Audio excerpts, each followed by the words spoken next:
does, and you'll see soon enough.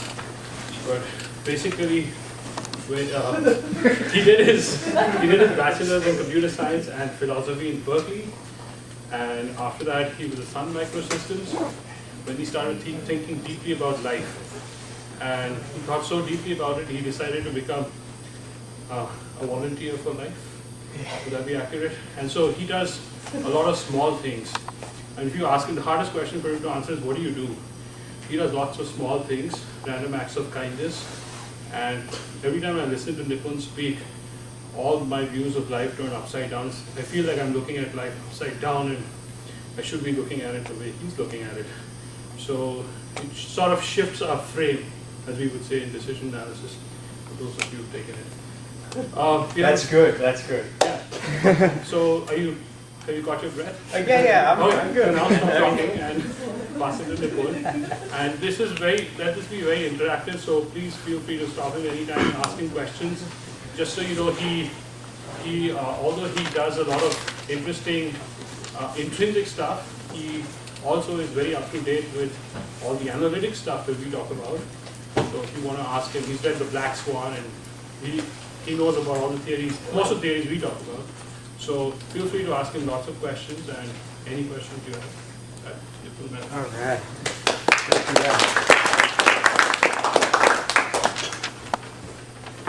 Sorry I'm late, but I'll tell you a story that just happened.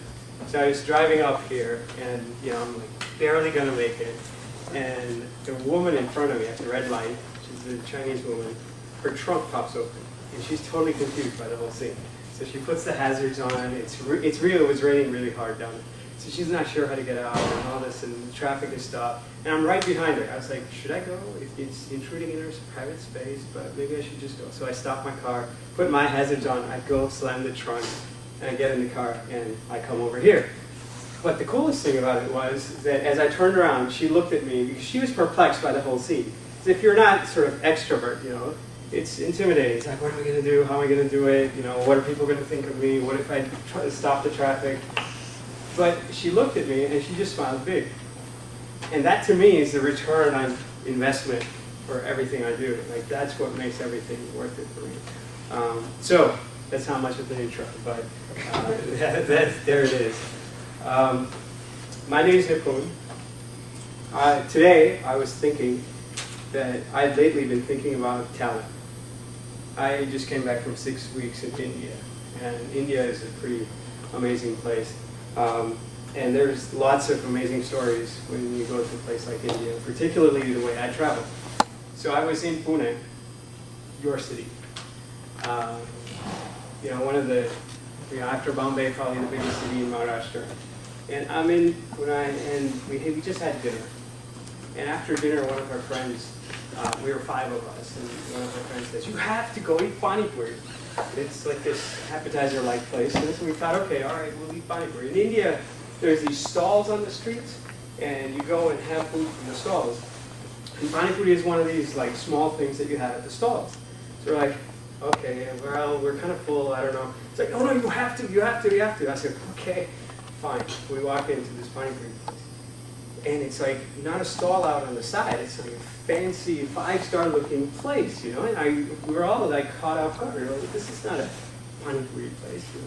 So we walk in, and it sure enough is this. It's a really nice thing. It tastes really good. We have great food.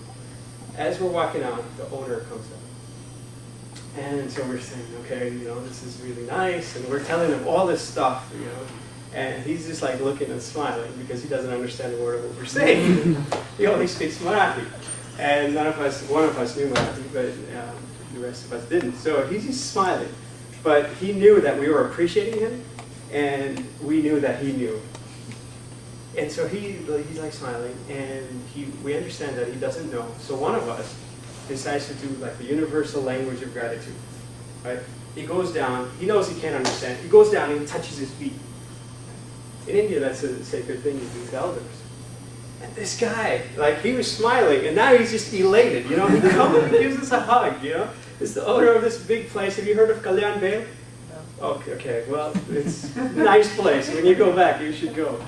And so he's like giving us this huge hug.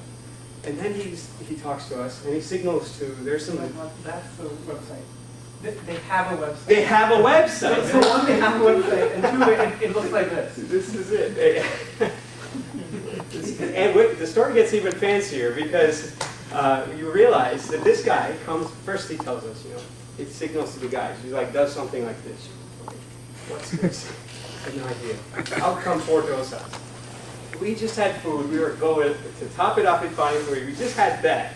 And then it's like 4 dosas, And, okay, all right. And he's like, you have to. So we had it. We started eating it. And with dosas, the South Indian dish, perhaps all of you know, there's chutneys on the side. So we took a bite and we started to dip it. He said, no, don't dip it in the chutney. This is good stuff. Eat it raw. Like, okay, whatever you say. So we started eating it. And then he's like, now taste the chutney. I'm like, okay. And, no, not with the dosa by itself. Sip the chutney, And the guy's really proud of his food. He says, look, it's going to taste good all by itself. So sure enough, we sipped the chutney. It's spicy for me, but it was good. Then he signals to the guy behind him again, and he's like, he does something with his fingers, and somehow everybody understands what he's saying. So he does this thing with his fingers, and out come 4 kulfis, right? This ice cream of sorts. And so we're eating this kulfi. And then he says, no, don't eat it like that. You have to lick it. And so here we are, he's telling us to lick it.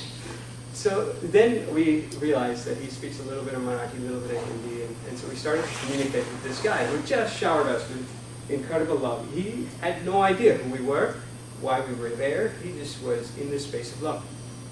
And he goes in, and he starts explaining his story. He says, my mom, at first he said my dad was a coolie.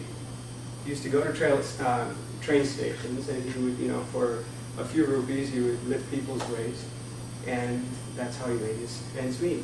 He says, my mom would carry a basket on her head, a toplo, and in that she would have this pail, this pani puri-like thing, this sort of side dish. And she would carry it, walk on the streets, and ask them, does anybody want pail today? If she does, she had all the raw ingredients, she would make it and give it to them, and make a few rupees. She says, my mom was doing that for 7 years in this whole society, the Kalyan Society. Society is a group of bungalows. And so that's how I grew up. And I saw my mom do it, and I said, Mom, your bale really tastes great. So then I started to expand that, and he put a little stall. And from that stall, now he has this really fancy place. Then from that fancy place, he grew into 4 fancy places. It's like he's one of the entrepreneurs of the whole city. I think he said something like 4 crores, 40 million rupees or something. I mean, that's how you get that website. And as we were leaving, he says, and by the way, I studied till 4th grade. It kind of takes your breath away. Here was a guy who was, first of all, a very good person. Second of all, he was running a very successful enterprise. We went on a weekday, and the place was packed. And he was really proud of what he was doing, and it was very fulfilling for him. Right? And he had 4th grade education. That's all. That's probably all he could afford. And so I really think about this idea of talent in India. All of you have seen Slumdog Millionaire? I mean, you see those kids and you wonder. I mean, yes, there are the Kalyan Bales of the world, right? The 4th grade educated guys who make it. But for every one of those, my guess is 99% would not make it. And so this is a very interesting question that I've been grappling with. Malcolm Gladwell recently gave a talk on this idea of scarcity of talent. We all think, especially when you go to nice institutions like this, I went to Berkeley, we tend to think we have a monopoly on talent. We are gifted because everyone tries to get into these places, and we are the ones who made it. So hence, there's a subtle sort of arrogance that comes into play. But oftentimes, it's just what we measure. We measure things that we're good at, and then we say, look, I'm better than you. But you're better perhaps in a singular sort of a metric, but not in a composite way. So Malcolm Gladwell looks at the scarcity of talent, and he says there are 3 fundamental blocks. The 3 fundamental reasons why we don't capitalize on talent, which is why we have scarcity. Because the first is poverty. you don't have material access, and as a result, you can't go to school, you can't get educated, you can't develop your skills, you don't know what makes you come alive, you just, hand to mouth kind of situation. Second, he says, and this was interesting, especially for me. So I'm going to keep this, especially for me, because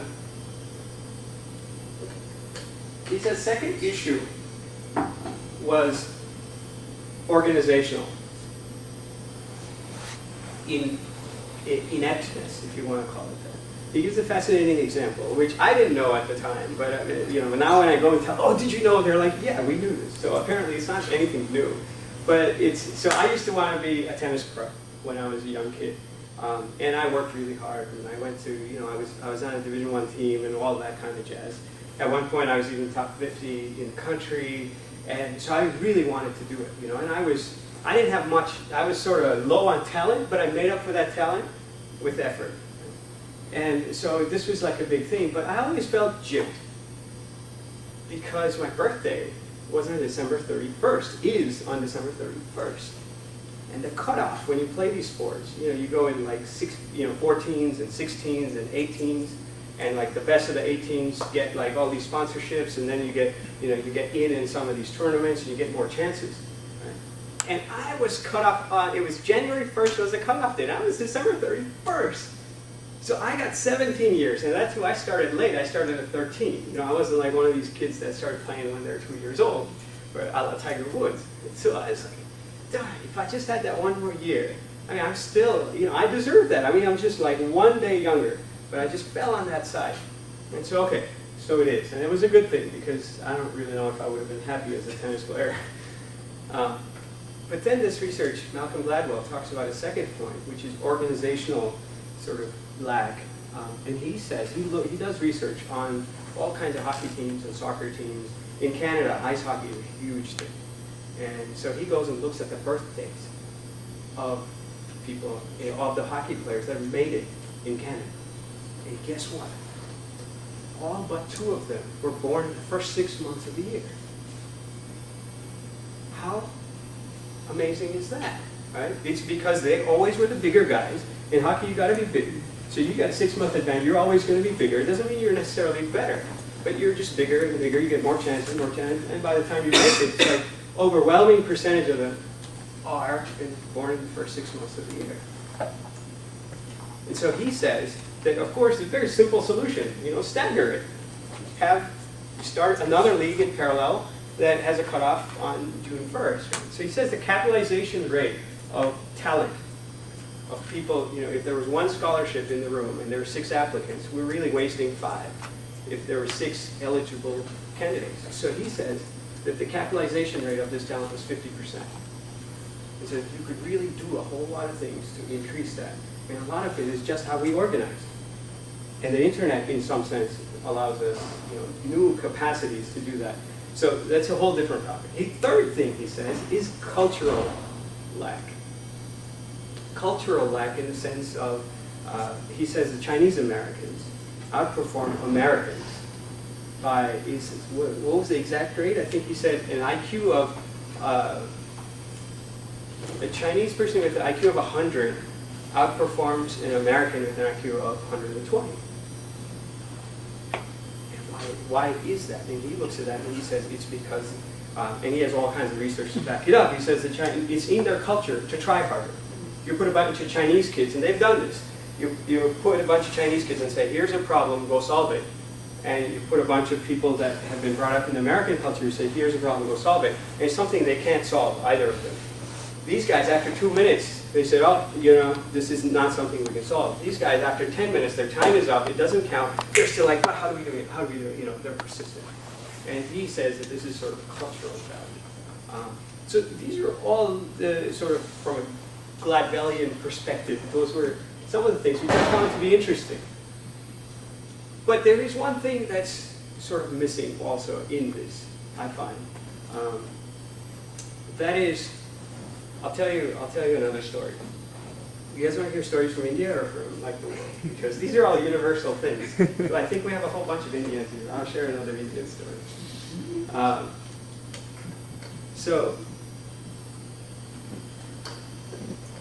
So once again, this happened like just a couple weeks ago. I go to this woman's place, and she's a sweeper. And I had to go and, so she really wanted me to come to our place, and I had to go do up a whole bunch of things. She says, you have to come eat a meal. This is what they do in India. You have to come for a meal.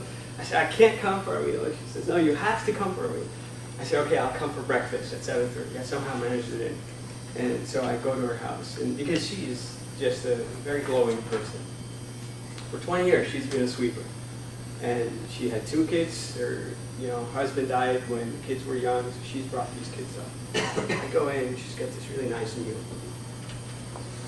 She's got this, she cooks this stuff up. I had, the night before, somebody had given me a shawl, and so as I get the shawl, and right as we were about to leave, a little bit before that, I gave her a shawl and I said, thank you, I got it yesterday, I have no use for it, so I'm just paying it forward, it's not really from me, so she doesn't feel bothered by it. And so we had a nice meal, I gave her the shawl, just a nice interaction, and as I'm leaving, she gives me a bag, this ripped pink plastic bag. And I'm thinking, okay, all right, it's not, you can't judge a book by its cover, so I don't know what's inside. And I'm not even sure if I should open it, if I shouldn't, so I keep it. And there was another friend of mine who was with me. He tells me the story that when he was there last time, several months ago, he told her that she had this whole feeling of coming from inside. She says, I'm a sweeper, I don't have much, but I want to give.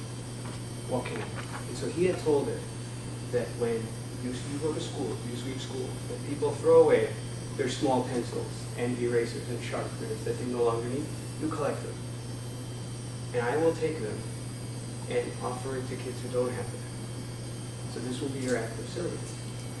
And so what does this woman do every single day? She's sweeping. She's saying, okay, what can I do for those kids who don't have it? She doesn't have anything, right? All of us could look at her and say, she is poor. By our standards, she is poor. But here she is looking through, saying, what can I get? What can I get? What can I get? What can I get? And in this bag were a whole bunch of small pencils that she had collected. That was her gift for me.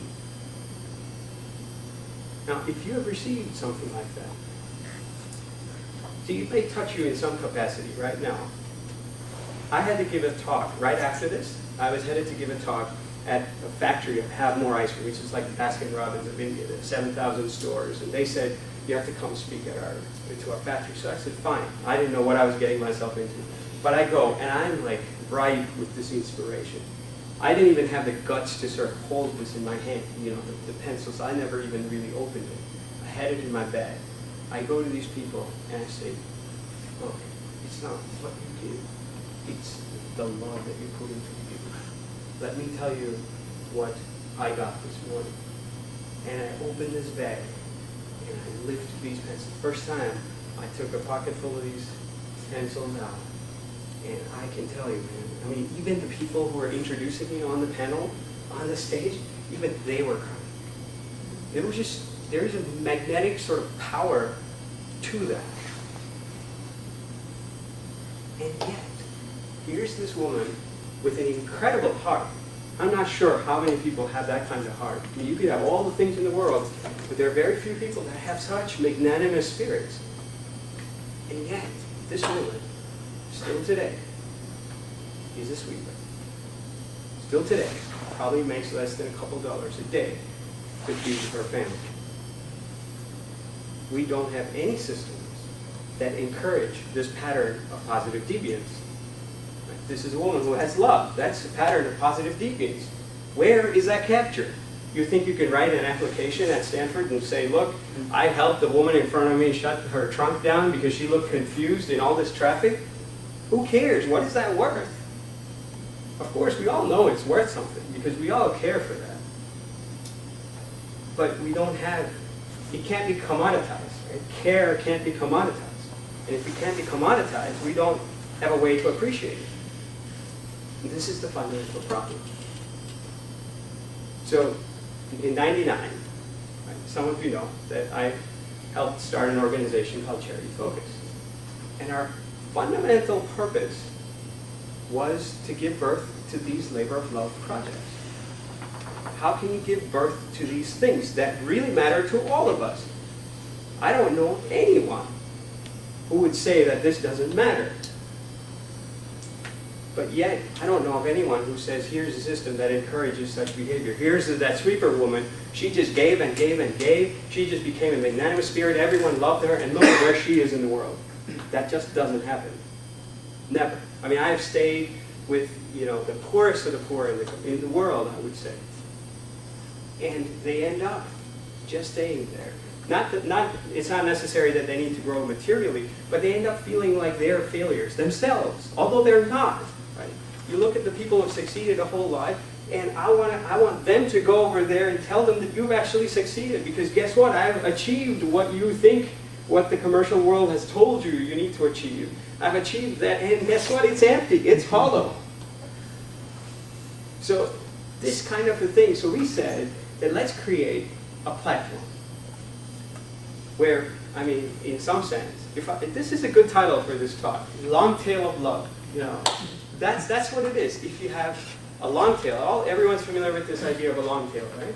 So the internet, because of its capacities and because of some intrinsic characteristics of the platform itself, it allows for this long tail distribution in all kinds of things. So we said, how about a long tail of love? You do what makes you come alive, you do what makes you come alive, you do what makes you come alive, and guess what? It's going to affect maybe 20 people. That's going to affect maybe 200 people. That's going to affect nobody, and you'll stop doing it. But if there's a platform where all these people start trying it, someday what he does may end up being the next big idea. But if there's no platform, there's no way for that pattern of positive deviance to be encouraged. So we said, let's create this platform, and that's what we did. That's what Charity Focus is all about. It's a platform for gift economy projects. So it's not just the three sort of things that Gladwell says, but it is that fourth element of values. It is that fourth element of giving, of generosity, of unconditional kindness, of compassion, whatever you want to call it. So there are many examples of this. I brought one in my bag somewhere. May I? So when you're a platform, this is the coolest thing. You have endless projects, right? So you could talk about whichever one you feel like on that day. So yesterday, I was at Karma Kitchen. Have you guys heard of Karma Kitchen? Perfect example of a gift economy project. Karma Kitchen is this idea, is a restaurant in Berkeley where you go and have a meal and your check says 0. Your meal was paid for by somebody before you, and you get to pay forward for someone after you.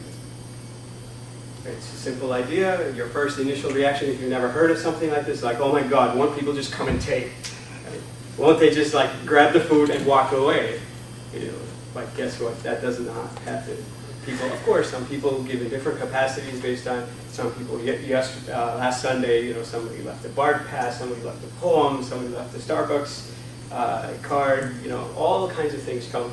But it more than equals itself out. People cover for each other when you trust them to do so. So this is the whole idea of a gift economy. So yesterday, I saw this woman and I gave her this magazine, and she looks, and there was a wait. I keep saying yesterday, it's the day before, on Sunday. It was raining, and the restaurant is so packed, you won't believe it. It's, people had to wait more than an hour to get a seat inside this restaurant. And this woman is waiting, and I don't, I was a maitre d', and I'm sort of strict about it, I'm disciplined. And so I was like, no, everyone has to wait outside, sorry, we can't let 30 people inside the restaurant to wait. And this woman comes out and she's like, I know, I understand the rules, I know you can't let everybody in, there's no space, it'll ruin the ambiance, but I just can't stand that long, can you just let me go inside? So I was like, okay. Don't tell anybody. Of course, everybody could see you. But so she comes in, I see her, and I tell her about this magazine. I tell her, and she starts reading a little bit. And I go in to check in with her 2-3 times, and every time she's really into it. She's like, what a magazine. And then I tell her, well, you're welcome to take it with you. And she couldn't believe it. She's like, oh, you mean just like that? And I was like, yeah, just like that. And she said her name was Free. This is another thing about Berkeley when you go. People come in, my name is Charisma. All right, Charisma, have a seat. So this woman, she must have been in her 80s. She was like, yeah, she introduced herself, I'm Free, And so I was like, this is the perfect thing for you. This is free. This is a gift. You pay it forward. So the story of this magazine is sort of amazing because a friend of mine, Paul, comes up to me one time and he says, Nipun, and he actually looked at this particular issue. This was the first one he saw. He says, Nipun, I just leafed through this thing. I've been in the publishing industry for 30 years. And he was the editor of Christian Science Monitor, which was, probably still is, one of the top 5 national papers in the country. And he says, I've been in this industry for 30 years, and I just look at something like this, and I get a feel for it. I have the sixth sense, and I can tell you there's something different about this magazine. You need to take a look. It's like, okay, I'll take a look. So I take a look, and I am blown away. So he says, you guys should meet. So we end up meeting. We meet at a taqueria, 3 of us. Editor of this magazine, myself, and my friend Paul, who introduced us. So Richard, Paul, and I are sitting right here. And in the middle of the conversation, I said, Richard, this is so valuable that it can't be sold. It's too valuable to be sold. Right? So he was kind of confused. Usually we associate value with a certain monetary price. And he's like, too valuable to be sold? Okay, come again? He's like, I think you should get it. And he's like, what do you mean? And he told, he had subscribers. This had been running probably for about 12 years at the time. And he had institutional subscribers, Rhode Island School of Design, Stanford, Columbia, all kinds of personal people. He says, I have subscribers. I was like, well, you should offer them a refund. And tell them from now on, this is a gift. Like I gave it to that woman named Free. This is a gift.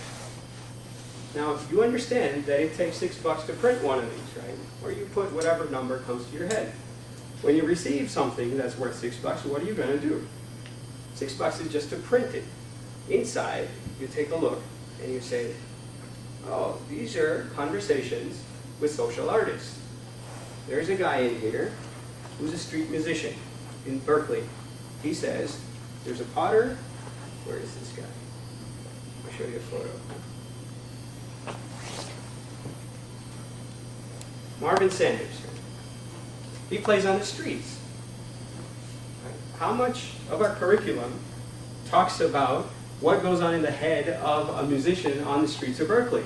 We have no idea. We have all kinds of judgments, of course, but we have no idea. So Richard goes and has conversations with these people. And it is amazing. It will blow you away. Right? What is the value of that? $6 for the printing, but what's the value of this? I don't know. Then you look a little further, and you take a look at this guy, Demetrio Braceros. I don't know how to do this. I should have made a PowerPoint. This guy. Filipino guy. He's a sweeper at a park in San Francisco. Never made the headlines. You pass him, you wouldn't even think something. You wouldn't even think there's a story there. But this guy carves on wood. Right? Do you see some of this? He just beautifies the park. I mean, look at this stuff. But he has a habit. He doesn't sign any of his work. Why do you do it, Demetrio? Well, to beautify the place. It'll bring people joy when they see it. He doesn't shield it. He doesn't lock it. There's no security guards in the museum. He says, aren't you afraid somebody will take it? And he tells Richard, this is in the interview, he says, no, here, you want one? And this is amazing stuff, right? You see the photos. And you're like, how come I didn't know the story? We have no ways to amplify these patterns of positive deviance. Of course, we don't know the stories. So you say, whoa, okay, this is a magazine full of this stuff. So $6 to print it, but how do you put a value on this? And really, that question behooves us at every moment. What if I was paid to come in here? You've just reduced the value of a labor of love thing. Like, how can you put a price on a piece of art? If you're an artist, Go talk to any artist if you haven't done so. Talk to any artist and say, okay, now price this piece of art. It's a ridiculous exercise. Nobody wants to do that. I mean, what do you mean? How can I price something? And how can you price your own labor? These are very difficult questions, but these are real questions. And I don't know if I have the set answer. There's no one right answer. But I think it's a very important question. I think it's a question that all of us have to ask. Right? So when Richard gives this gift, it's a question that all the subscribers have to ask. So there's a value to just posing that question that goes beyond even the scope of the magazine. That is priceless. So I'm telling Richard this as the techaria. And Richard, 65-year-old guy, selling subscriptions for a dozen years. I mean, this is very opposite his paradigm. He said, I'll do it. And he couldn't believe that he said, I'll do it. So he straightened up his back and said, I'll do it. And then third time he said it, he's like, I'm going to do it. He was sure he was going to do it. And sure enough, he decided to go completely gift economy. He wrote a letter to all his subscribers. And he says, I'm offering refunds, and from now on, this magazine will only take offerings of gratitude. 2 years later, the magazine is doing better than it ever had before. Because there's real value to this. And mind you, there's no ads. He's never sold ads for 15 years. This guy had that level of purity. He was not trying to get anything anyplace. He was one of those people who looks at art and says, how do I price this thing? Right? It's random. They wouldn't take it. They wouldn't take it at the magazine racks if it didn't have this $1.10. So even after he went gift economy, he's like, okay, to my subscribers, it's free. On the website, all the content is free. On the website, anyone can subscribe and I'll mail it to them. Even the mailing cost I'll pay. But I have to leave this on because otherwise the people in the stores won't take it. So he went on that way. They need a price. They don't know how to give things away because otherwise it's like you put it on that thumbtack, put it on that little cardboard, what do you call those things? Corkboard, bulletin board. Cardboard, yeah, whatever it is. They don't know how to process this, They can't understand something that's really truly valuable, has nothing, nothing that the guy wants. They don't know what to do with it. And so he said, okay, I'll leave the pricing. 8 months ago, he comes of his own. He's like, I've seen what happens. I mean, people mail him a tea bag. This is an artist, you get artists reading it. So they do very artful things, So, and there's this huge, wonderful description of why this tea bag was meaningful, and this is my offering. I mean, this stuff you laugh at because we have no value of the tea. I mean, it is kind of funny. But at the same time, when you receive this, it's kind of like those pencils. It rocks you. And Richard continued to be rocked again and again and again. He wasn't getting paid for his labor, but his magazine was doing fine because there were enough people that were covering the cost. So the magazine survived, and he was more elated than he has ever been. And so he says, Nipun, guess what I'm going to do?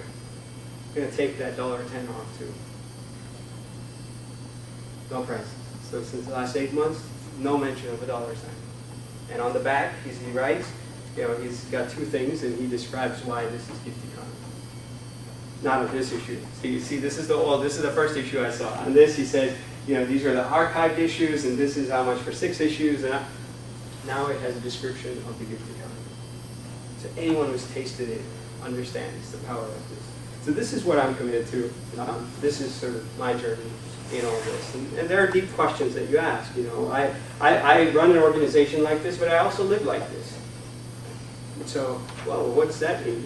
People, the first question, when Wall Street did a piece, they were like, so how do you pay your rent?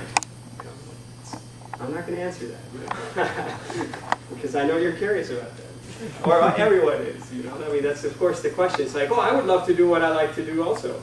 What makes me come alive? I want to blossom like that. Sure, I'd love to go and give talks every so often and have people look at you with smiley faces and talk about stories, who doesn't want to do that? And then I want to go and do some work. But how does it work? And I think there's no set answer for that. You have to find your own answer. I have my answer. If you're curious, I'm happy to share that. But you have to really cultivate that in your own ways. And it happens whenever the time is right, whenever the conditions come to bear. So that is the essence of my sort of initial introduction. Was that a long introduction? But we could engage in some Q&A. You could tell me I'm out of my mind. I could tell you more stories if you want. I picked up 3 or 4 of these issues. If you guys want, I should have brought more, but it took me 2 hours to get here today with all my stops in between. And of course, I've got smile cards. If you know, I told you guys about smile cards. This is one of those really funny things because people ask me, so what can I do? And I always tell them, well, you should go out and do an act of kindness. Because when you go out and do a small act of kindness, it creates a field. It allows for the pencil woman to be encouraged. Because if we don't do it, then how are we even going to create a field? If there's no field, how are we going to create, platforms? If there's no platforms, how are we going to create projects? If there's no projects, how is it going to perpetuate in society? How are the values going to be covered?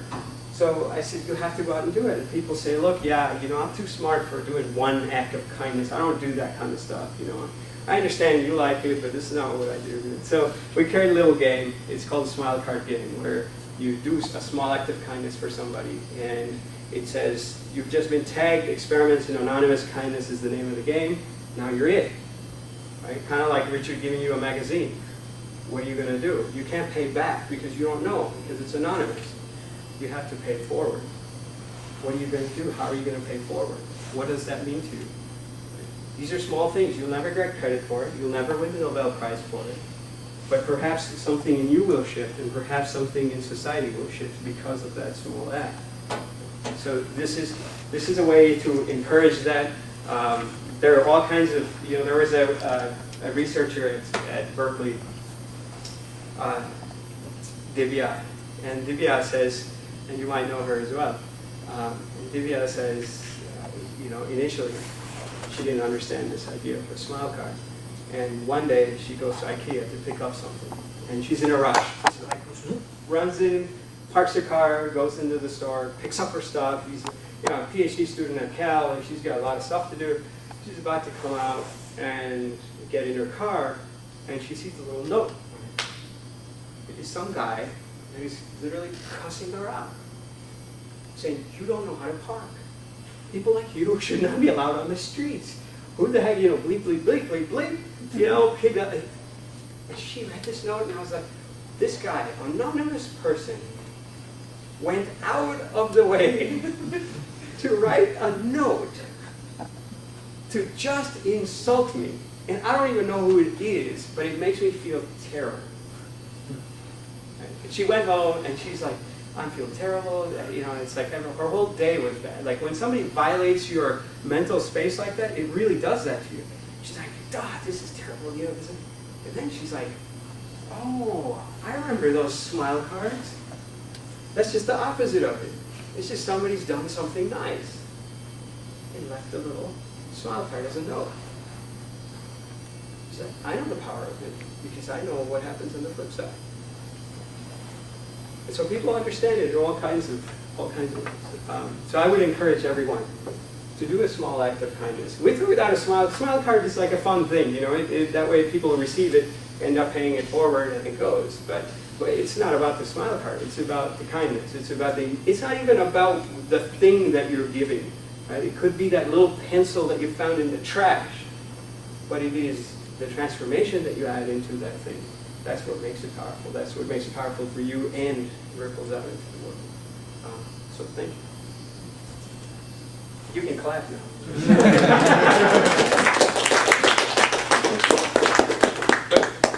The best part is just sharing, just sharing, grilling me grilling you, and I will say, I don't know, so I'm not going to pretend here to have all the answers, but you're welcome to ask anything that comes to your mind. So that first restaurant you spoke about, was he a Maharashtrian man? Mm-hmm. How did you get a Maharashtrian to be so generous? We should try touching someone's feet randomly. Yeah, that's I don't know how these kinds of things kept happening to us across all states, so I don't know, but that's really good. Yeah. Nipun, would you mind repeating the question so we catch it on camera? Cameras are problematic, because as soon as that means I can't share half of my stories because they have to be private. They have to be public rather. yes, the question was, how do you get a Maharashtrian to be generous? And I said, I don't really know, but she might know because she's from there. Meet me up in class. Go. I had a question about, you said you were going to tell the story of how you pay your rent. That's great. Yeah. It's a legitimate question. So the way it works for me has been that when you give, there are three kinds of capital the way I look at it. I mean, I think there's material capital, there's social capital, and there's spiritual capital. So when you give with whatever you have, you create a certain affinity. Right? Let's say you give me something.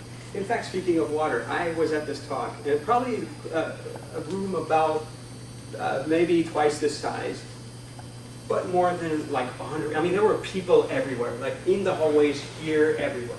And this was a session. They told me maybe 30 people or something like that. And all these people come. And these people come and there's no mic, you know, and so you have to yell. And those of you who have done this, you know, it can take work. And these were all like younger kids, so you have to be like constant soundbite after soundbite because their attention span is this long, you know. And so you have to put a lot out just physically. And I was parched. I mean, I was so thirsty. And there is no way I could walk myself out there, you know, by the door. It's just not going to happen. So I thought, okay, once I finish, you know, I'll go. I finish, and there's like a whole bunch of people that come up, and they're asking me, and I'm thinking, oh God, a little bit of water would be really nice right about now, you know. And this girl, I see that she wasn't in that immediate circle. Perhaps she was in the back. Out from that comes this little glass of water. And there was a smile card, and at that time we didn't have such fancy ones. We had paper ones. This is slightly like plastic coated, so she ripped it in half, and it was like hanging on that glass, and she gave me that glass of water. That's beautiful. So when she does that, what happens? It creates a certain affinity. Right? I am connected to her in some way. If I give you a hug, even, you know, there's a connection. The more I give, the deeper the connections. Me and that pencil woman, we're deeply connected now. You know, there's no way I'm going to forget her. I'm going to carry her spirit with me when I go back. I'm going to go and connect with her more. So it creates that affinity. That affinity, over time, creates social capital. Is sort of, you're embedded, you're nestled in these sort of strands of connection, of a deep connection. And that social capital is what ends up nurturing you. So you would consider a tree, for example. A tree in a neighborhood is just there. It provides shade. It gives its fruit. People can, you know, make use of it however they like. If it's very useful to the community will take care of it. So very much in the same way, you can go out and get, you know, $2,000 yourself, or you can have 20 people give you $100 a month, and you have your $2,000. So why would 20 people give you $100? Because they care for what you're doing and how you're useful to the whole matrix of connections that you are embedded in, that they are embedded in. Right? So it's really about doing the work and allowing that to create an affinity, and allowing that affinity to sort of overflow with gratitude, so without asking. And sometimes you have to suffer. So a lot of people say, well, it's worked out for you. You know, you could say it's worked out, but work out is not having your rent. That's not working out. Working out means having equanimity through all the ups and downs that come. So if you develop that capacity, because you realize over time that working out is not going to a 5-star place or sleeping on the ground. And I've done both. So workout is neither, because, you know, they each have their pros and cons. Workout is where you're able to be who you are no matter what happens in your physical realm or even in your mental realm. So that, developing that capacity, and if you're after that capacity, this kind of thing is a very skillful way to go about that. So that, to me, has, you know, it's worked out. I mean, there's been amazing stories. I can tell you story after story of how, like, just some random person does some random thing and I'm taken care of. In a very radical way, my wife and I, in 2005, went on a walking pilgrimage because we wanted to test this. I mean, here it's great, but what happens when you don't know the language? What happens when, you know, you're in some other place? What happens when you have no money? What happens when you can't even, you know, open up your business card? What then? So we ended up going on a walking pilgrimage in India in 2005. and we slept wherever place was offered, and we ate wherever food was offered. We ended up walking for 1,000 kilometers. It's sort of radical. And it's, you know, one of those things where you have to put a little footnote and say, do not try at home. But it was amazing. It just rocked us in all kinds of ways. People insulted me, and I felt like saying, do you know who I am? You know, I could take it, you know, I could earn more in a day than you can in a year. And, you know, and it's like, oh, wait, you're on a pilgrimage. And so it's, like, being insulted, being looked at with very abusive eyes, and so many times, like, you're sleeping on the ground, so many times you're hungry, so many times, like, just amazing things happen. And so how can you frame all of that? We have none of us have, we had never experienced that. So how do you even, begin to create a context that allows you to make sense of things? And so that was a radical exercise. So I've done sort of the work, and I continue to do work. Tomorrow it may not work out. Insurance runs dry because of the depression or whatever, What am I going to do? Yeah, I have to go get a job, So I don't know what tomorrow will bring, but I can tell you that for the past 6.5 years, I haven't sold my labor, and I have just tried to serve. And again, there's a deep sort of trust and faith that comes with that. I shut the trunk for that woman today. I'm not going to get in touch with her. I mean, there's no way that we're going to connect on Facebook or social network. That's just not going to happen. I have no idea. You get into this greed with gathering, even social capital. There's sort of a greed. I know people who are sitting there looking at how many friends they have on Facebook. And the counter goes up. And that's why I'm not on Facebook. But there's this sort of more people. It's not more people. It's about the depth of a connection. I mean, there are people that I've met one time. And I can tell you that I would put my life on the line for them, and they would put their life on the line for me. So it's like, what do you hold? But if you're too busy, I got to check my ticker, and I got to, you have this iPod in one ear, and I have my little UFO gadget for my cell phone in the other eye.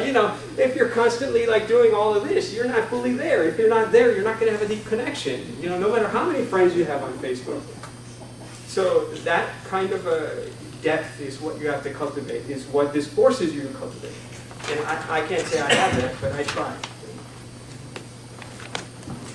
Yeah.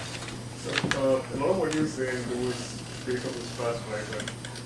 When you do the right thing, you just keep doing your stuff, and the self-arranging nature of the universe will take care of stuff for you. The social capital, what you say, will come and pitch in. And has this trust ever been tested, and what did you go through what are you thinking when, if it was tested? You mean I have nothing and I can't run? You mean what happens then? And I've been hungry that day, and yes, these kinds of things happen. That's when you have to tap into that space in yourself and say, okay, here's where there's two roads. This is where the fork is. One is to go back into that fear paradigm, and the other is to go back into that trust paradigm of abundance, of love, whatever you call it. Now, to say that you're going to take that invitation to be on that path of love, if you want to call it that, I'm sure Stanford is looking and saying, who is mentioning love 8 times an hour in this room? It's illegal. So if you take that path and you say, oh, but wait, it didn't work out for me. Because guess what? I went on my walking pilgrimage, and I had water from that pipe, and I'm from the U.S., and I had that water, and next thing I know, I've got diarrhea. And I can't walk even 2 steps, and I have to go to a hospital, and I have no money, and it's like everything is a disaster. Right? So the point is not that when you take that invitation of love, that it's going to work out. Right? That it's going to work out the way you think it is. The point is that as you say yes to that invitation of love, you are saying that I'm going to be balanced no matter what happens. Right? I am going to say that even if, no matter what left turns and right turns you took, before you come in and insult me, before you come in and try to harm me, I'm going to put an end to it here. I'm going to rebound it back with compassion. So go ahead, you want to pull the trigger on me? You can. But I'm going to rebound it back with compassion, because you're pulling the trigger. That is the final straw of so many straws. Somebody else did something, and then this happened, and this happened, and this happened, and this. Now you have a gun, now you're angry, now you don't have any other way of dealing with that anger, and you're about to click it to this guy who is on your sidewalk. And so you say, oh, I want to take care of you, but that's not really the case. There's so many complex conditions that create that very moment. So you say, look, go ahead, hurt me, go ahead, insult me, go ahead, kill me. But I am going to take a commitment to rebound it back with compassion. And that invitation is open to us in every moment. Granted, it takes a lot, right? It takes a Gandhi to look at the guy who just put 3 bullets through you and say, Ram, Ram, Ram. In essence, blessing the guy. It takes a lot, but that potential is there. And I know many people who've done that. Gandhi is one of them, but there have been many in my life who inspire me to try to say yes. And I fail many, many times. I'm not a pro at this. I just know the concept, so I can talk about it, you know. But there are many people that I look to for inspiration, and I'm very motivated to say yes to that invitation. But do you have a question? I mean, you get to a point where like, I did everything right. I went by the book of when did exactly how it should have been done, and this is not what it should have been like. Yes, I get disappointed sometimes, but then I realize that I actually don't have a full lens of the situation. We tend to think that, oh, this is why this is, but actually it's always more complicated than that. You can never know. In this very moment, you know, the fact that you and I are talking in this moment, you tell me why we're talking. If you can successfully tell me exactly why we are in this moment, I will call you some enlightened. You can't, because it's way too many. You know, you trace it back, you happen to be born to your mom, and even that you don't know why. And then you took all those turns and you end up here. So you have no idea.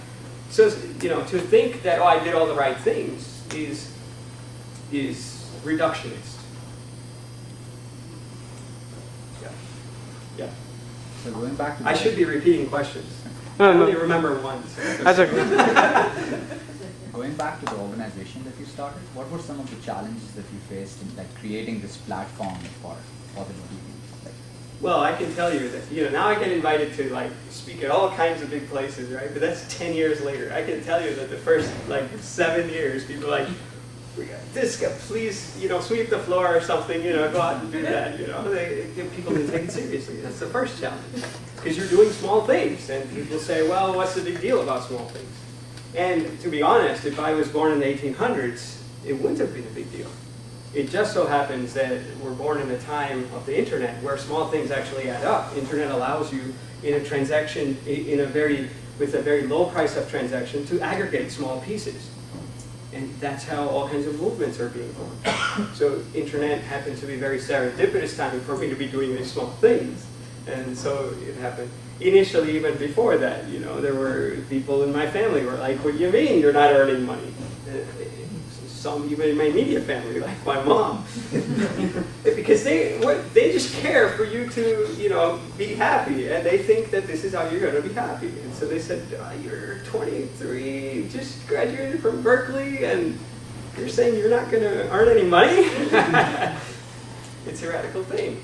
And then your extended family, you know, will say, you should be taking care of your parents, you should be a good son, you were this, I thought you were like, you know, you held all the values for all the younger generation in our family, and here you are doing this, you know. And then they see on CNN one time, and they're like, oh, you're doing something good.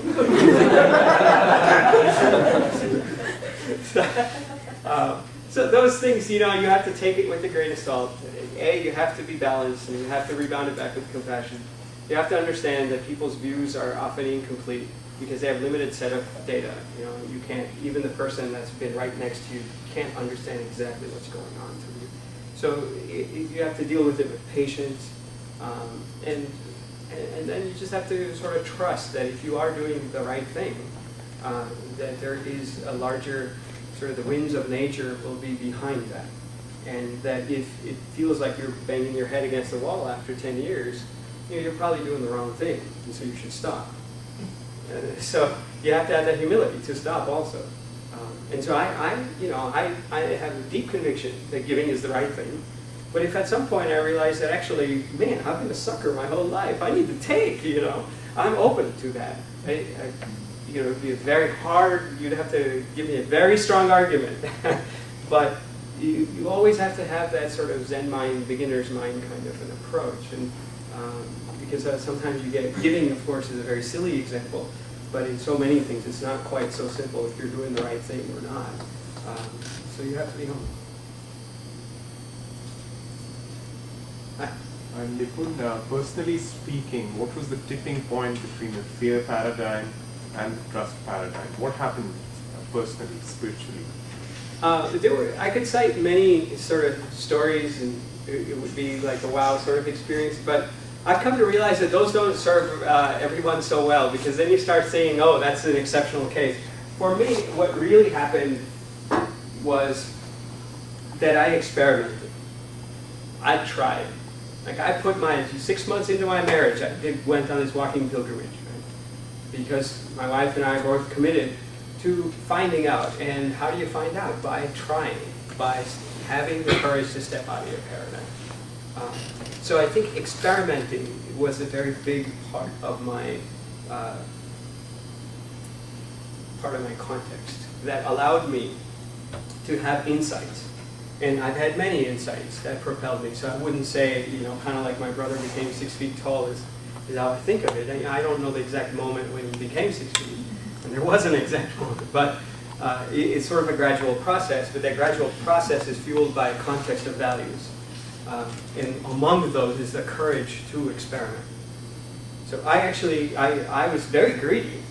I was a junior in college at 17. I got a job. And in my third year, and I was making a lot of money, a lot, it's all relative, but way more than I could spend because I was never interested in having things. And so when I had that, and I said, okay, now what? And then I said, okay, I got to get promotions. So I got a couple of promotions. And I said, okay, now what? And then the whole .com thing hit, and it was not, enough to be doing all this. Now I have to do a .com. And that's when it sort of started. I asked deep questions, and I said, what was it, what is it that you're really after? And for me, I'm after happiness. So what is it that makes me happy? And it is in giving, it is in service that I find my happiness. At least at the moment, that's what it seems like. And I have a lot of sort of, I think a whole lot of people are agreeing with this statement. So I feel pretty confident about it. But ultimately, it's not even that so many sages and saints have said that. It's actually your own experience. And that comes with trying. So try it. I dare you to go out, get it, in a traffic stoplight, to get up and close a random person's trunk. And then to have her look back at you with that smile. I dare you to be stone-faced after that. Right? Next 5 minutes, you're going to be elated. You're going to be like, man, I am happy to be alive. So that juice that, you can't read a book on swimming and know how to swim. So that juice is what experiments give you. Help me out here, I'm a little confused on, you said, what are you really looking for? It's about happiness. Yes. That's right. That's what I agree as well. But then, sometimes we have been discussing about happiness is really a decision. So, is it what you're looking for, or are these things linked? You'll have to reframe the question for me. Happiness is a decision. I mean, I know you guys have these discussions, but I don't have context for it. So you tell me from your own experience, like, what are you saying? Well, you want happiness, but you're... Yeah, so I'm looking, we say that we're looking for what we're all looking for. What are we all striving for finally? Yes. If I'm taking a job, if I'm buying something, if I'm spending something, finally it boils down to, even if I'm doing something, it's about your happiness. That's right. But then it comes out to, we discussed in one of our decision analysis class or others as well, that happiness is really a decision. It's about, not about what you're finding for or something else. What is happiness to you? It's about right now. About what I like doing, about what is right for me. But is that a decision, or is that something that happens. Does happiness happen, or are you willing happiness to happen? Is that what you're asking? Because a decision is something that I mean, is this the kind of stuff you guys discuss all the time? You know, a mystic putting your head in the water, something's gonna happen. Like 10 seconds, 20 seconds, 30 seconds. It's like, okay, maybe this old man doesn't realize I can't hold my breath for too long, you know? So he's like, you know, he says, okay, but maybe there's something will happen right as my breath was 30, 40 seconds, 40, now I need to tell the company, and Ramakrishna Paramahansa uses his voice like struggling, and Ramakrishna Paramahansa not letting him get up. And he's like, about to go. He comes up. And Ramakrishna Paramahansa says, when you want to see God more than you wanted that last breath, then you come and I will take you as a disciple. So that conviction is that when you say, I make a decision to be happy, I make a decision to go out and be of service, but it's going to be lukewarm, right? You put like $100,000 right here, and you put a small act of kindness. You know, I'm not saying you, but perhaps me. You know, I would say, oh, that 100,000, I could do a lot more with that. Right? It's going to be lukewarm. So how can you actually have that oomph in your decision making? Because a lot of people. So basically, you can never decide to be happy. It's about everything you do is just for that, because it's an ingrained principle in life. It's something spiritual in you. It's not about you deciding about it. It's not conditional. Even if you decide, okay, I don't want to be happy, you cannot do that, because that is something that just cannot exist. You have to see the illusion yourself. So it is true that happiness is without condition. The highest happiness is without condition, because then no matter what happens, you're happy. But you have to actually come to that point. And that will come through experimentation. That conviction has to be strong. And how are you going to build that conviction? Through small experiments. And sometimes you'll fail and you'll suffer, and sometimes you'll succeed, and it'll be wonderful. Build it up and go off in that way. Nipun, you see yourself going the other way and being negative about things that were part of your past, where you came from, say.com, the greed of the corporate body that you call, and you tend to term it as greed, right? When in fact it might be tendencies that they are indulgent.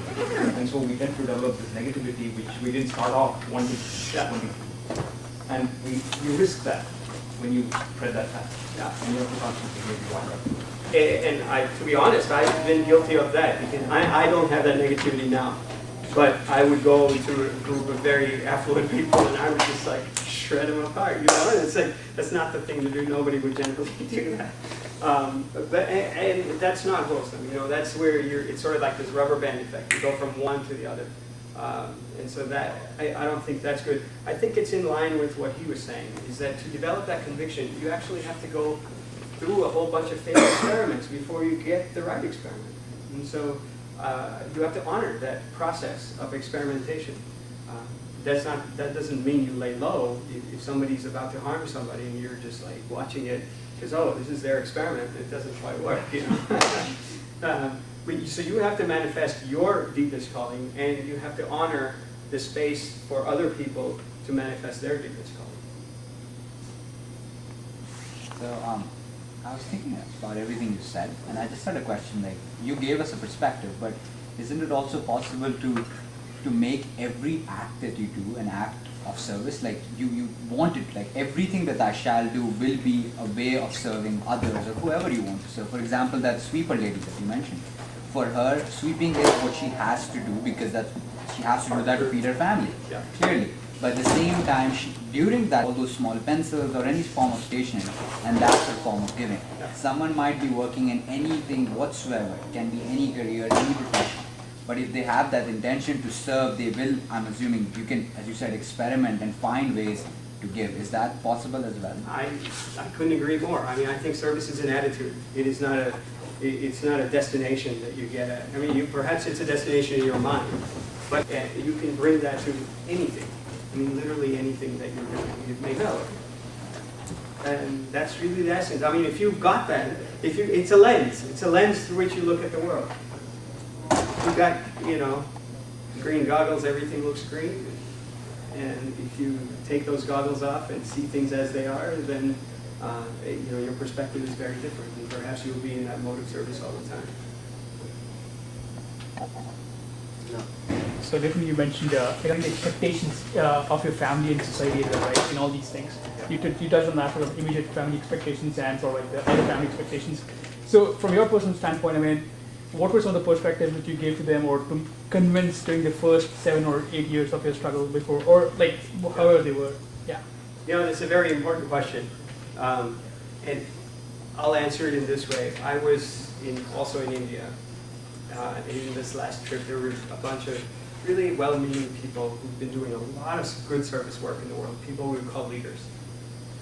I got up and, you know, I was supposed to say something inspiring, but instead I said, look, let's do something.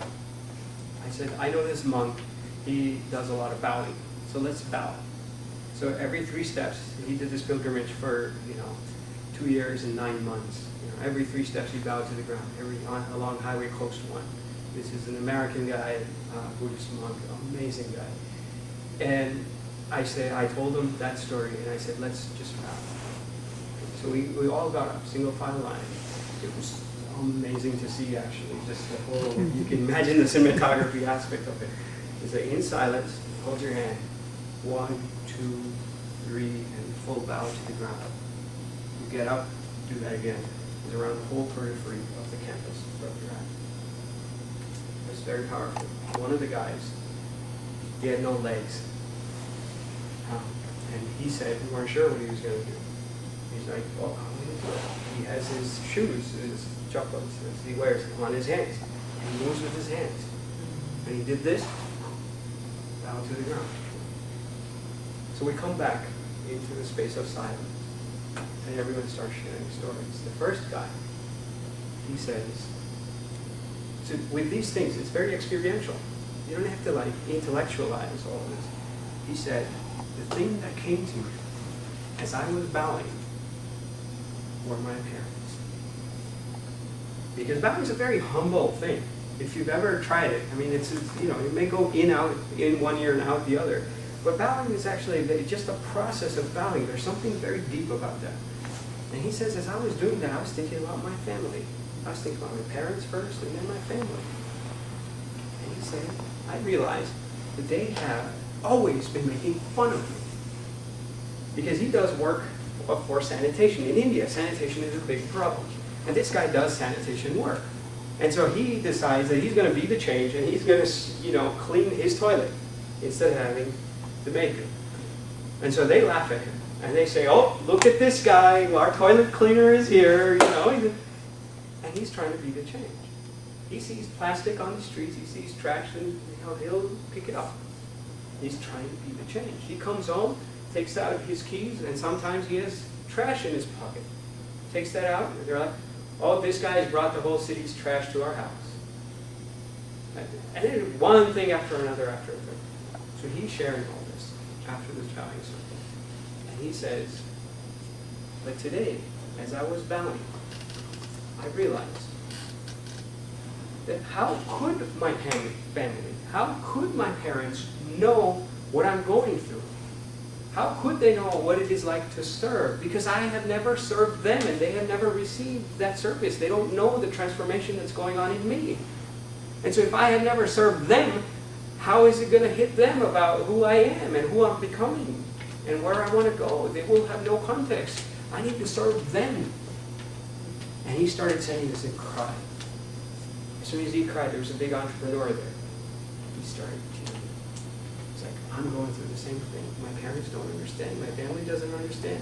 And I can do it single-handedly. And I am doing it in some sense. But it doesn't feel as wholesome.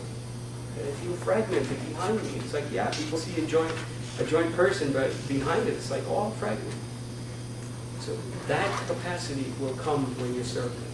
And so I've had that, fortunately, I've been confused about many things in my life. And I still am about many things. I don't even know what I'm confused about. I'm sure it'll hit me as I go on. But one thing I had clarity on was that I'm going to go on this path with my parents. Not isolate. So when my mom disagreed, I said, fine, we'll disagree. You sit over there, I sit over here, and we're not going to leave the table until we come to an agreement, metaphorically speaking. I was not going to go out and do something just because I could. I was going to say, you're going to go with me. And I would involve her in projects. One of the things she has done was remarkable. I mean, my mom's a pretty amazing person. So it's, in some sense, you know, I give this example and make it sound like, oh, I was the one who brought my mom along, but who knows, you know, you can never, I mean, she's the one who brought me along, you know, by doing that whole, by staging the drama of Maya in that way, maybe even subconsciously. So who knows? But I told her that one of the things we should do is sit in silence, because that's a good thing to do, calm yourself down, meditate. So we said on Wednesdays we'll sit down and we'll meditate. In the second hour we'll share aha moments from the week. In the third hour we'll have dinner in silence. Maybe first time we sat was maybe 12 years ago. And we said instead of leaving the door closed, we'll leave it open. Whoever comes, you know, sure. If you want to come, my mom will feed you too. You know, you want to come, sure. You know, we sit an hour and then we share. And if there are more people, it's great, we share. But even if it's just her and I, it's fine. Right? So we started, her, me, and another friend. And more than 11 years later, every single Wednesday, we've had these Wednesday meditations. And she has cooked herself for more than 20,000 people. She has fed in her own house, in small groups of people, more than 20,000 people, in silence. So you won't even know her. You won't even be able to go and say, oh, thank you, that was so great, Auntie. You won't even know her. People come up to me and like are happy to hug me. Even I don't know them. It says, oh, I've had your mom's food. You're like my brother. That feeling is very, very powerful. And today I speak to you. I'm speaking right now, in this very moment. With my words, there is a transformation. There is a strength to what I'm saying because I have done the 11 years of work with my mom. And I have received, she has received, we have served each other, and there is a power to that. If I came here without that, it would be a little bit empty. So that is a very important thing to cultivate. You can do that by serving them and including them in all the things you're doing. So they actually share the context that you are benefiting. We're like going way past our time, I'm sure. Yeah, people need to leave, that's okay. Yeah, exactly. We can all like clap for each other and call it, or do you have any other final closing thoughts? I think we shouldn't let go of this opportunity. So Nipun gets lots of calls for speaking and lots of much more high-profile places than this small class. And it makes no difference, man. It's like we're in the moment, you know. yeah, he just chose to come here, and he's come here last year also, and knows what we talk about in class. There's an alignment. So use this opportunity. I mean, you don't have to leave the room before 7. If you need to go, you can leave. But I'd rather have Nipun speaking. He's given me enough water. Yeah, I can get you more water. No, it's all good. Yeah, yeah. So if you need to leave, that's fine. But I'd rather continue to hear his stories. All right, great. After that, it's like this awkwardness. It's like, do I leave? Do I stay? Do I leave? That's it. If no one has a question, I'll ask questions. Yeah, There's a question there. So You can go ahead. No, good. Yeah. Well, let's give 2 minutes for people who have to go, so there's no Okay. awkwardness, right? And you can collect the smile cards. Oh yes, smile cards. Please. All right, let's take a 10-minute break. Okay.